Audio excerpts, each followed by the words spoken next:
Estás escuchando el podcast de Seika, tu fuente de conocimiento en productos y soluciones eléctricas para sistemas de potencia y automatización industrial. Bienvenidos.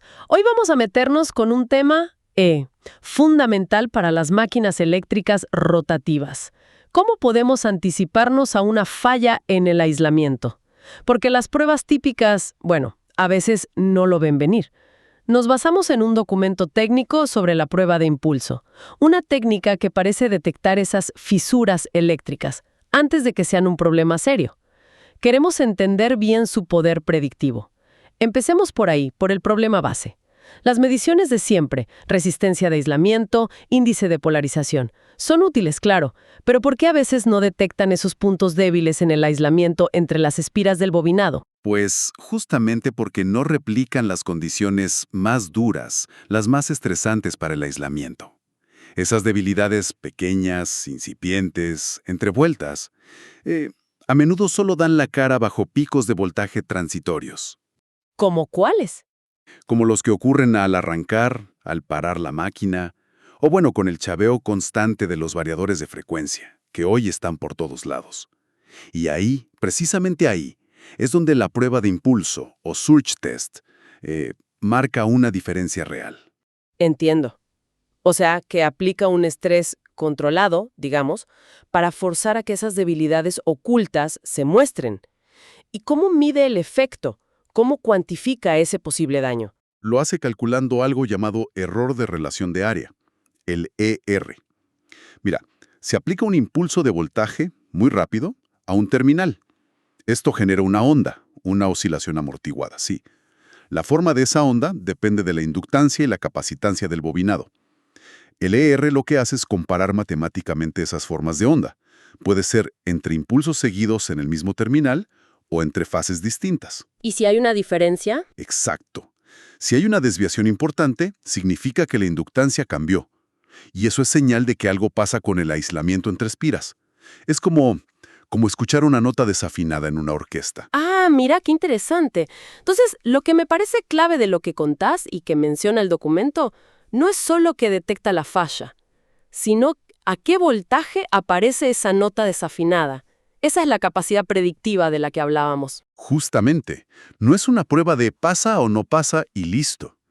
Al saber a qué voltaje empieza a ceder el aislamiento, lo que llamamos inception voltage, podemos, predecir cómo se va a comportar esa máquina bajo estrés real. Permite anticipar si se pueden formar arcos o si la degradación va a seguir avanzando. Es como asomarse al futuro de la salud de ese aislamiento. ¿Y esto tiene respaldo? ¿Hay normas que avalen esta metodología? Mencionabas estándares. Sí, claro. Normas muy importantes como la IEEE 522, que es una guía para probar aislamientos en bobinas nuevas o reparadas, o la IC 6034-15, reconocen la importancia de las pruebas de impulso. Aunque los voltajes de prueba pueden variar un poco según la norma o la aplicación, todas coinciden en algo fundamental, la velocidad de subida del impulso. La velocidad. Sí, tiene que ser extremadamente rápido. Estamos hablando de 0.1 a 0.2 microsegundos.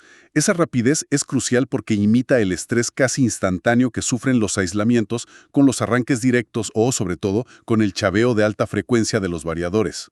Tiene lógica, simular lo más fielmente posible la realidad. ¿Y cuándo conviene hacer esta prueba? ¿Solo en la fábrica o se puede hacer con la máquina ya instalada? Esa es una gran ventaja, su versatilidad. Se recomienda incluirla en los planes de mantenimiento, ya sea preventivo o predictivo. Se puede hacer perfectamente en fábrica, a bobinas sueltas, a estatores de armados, sean nuevos o reparados. Pero también es muy útil en campo para diagnosticar máquinas que ya están operando, muchas veces sin tener que desmontar todo. Eso ayuda a tomar decisiones sobre si reparar, reemplazar o seguir operando con monitoreo. Una pregunta práctica. Si se detecta una desviación, ese EAR que mencionabas, ¿hay números claros? ¿Umbrales que digan esto está bien o cuidado, hay que actuar? Es un punto relevante, sí. A ver, no existen valores normativos así grabados en piedra como un estándar único y universal. Pero la experiencia en la industria y distintos estudios sí han generado referencias empíricas bastante sólidas. ¿Por ejemplo? Se suele hablar de no superar un 10% de EEAR pulso a pulso, o un 15% si comparas entre fases distintas. Siendo un poco más conservadores, muchos recomiendan mantenerse por debajo del 10% en general. sobre todo si la prueba se hace sin el rotor puesto, porque su ausencia puede afectar un poquito la medición. Antes mencionaste avances. ¿La tecnología de este cálculo EAR sigue mejorando? Definitivamente. El análisis de los datos ha permitido ir afinando la técnica. De hecho, surgió el cálculo Air Plus. Es una versión, digamos, más sensible del algoritmo tradicional. Es capaz de detectar variaciones de inductancia todavía más pequeñas, mejorando la detección temprana. Con Air Plus, algunos ya sugieren que el límite aceptable podría bajar incluso a un 5%. O sea, cada vez más preciso. Exacto. Refleja esa búsqueda constante de mayor precisión para adelantarnos cada vez más a las fallas. Entonces, para ir cerrando, ¿cuál sería el mensaje central que nos deja este análisis técnico? El mensaje clave, creo, es que la prueba de impulso, con el análisis EAR, no es simplemente una prueba más en la lista. Es una herramienta de diagnóstico, diría, indispensable para conocer la verdadera fortaleza del aislamiento entre espiras frente a esos voltajes transitorios, que, como dijimos, son una causa muy común de fallos prematuros en motores y generadores. Y las implicaciones para la operación diaria son importantes. Entonces, Muy importantes. Usarla de forma regular y correcta permite detectar esas debilidades antes de que se conviertan en un cortocircuito catastrófico. En la práctica, ¿qué significa eso? Bueno, evitar paradas de planta que no estaban planeadas, reducir costos de reparaciones urgentes, alargar la vida útil de equipos que son críticos y, fundamentalmente, mejorar la confiabilidad de la operación y la seguridad industrial. Y esto nos deja pensando, ¿no? Una reflexión para el futuro.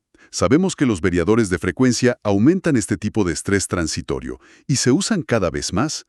Entonces, ¿cómo deberían cambiar las recomendaciones sobre la frecuencia con que hacer estas pruebas o los umbrales de aceptación del EAR para mantener o incluso mejorar esta capacidad predictiva en los años que vienen? Es un área que seguro seguirá evolucionando. voz de cierre.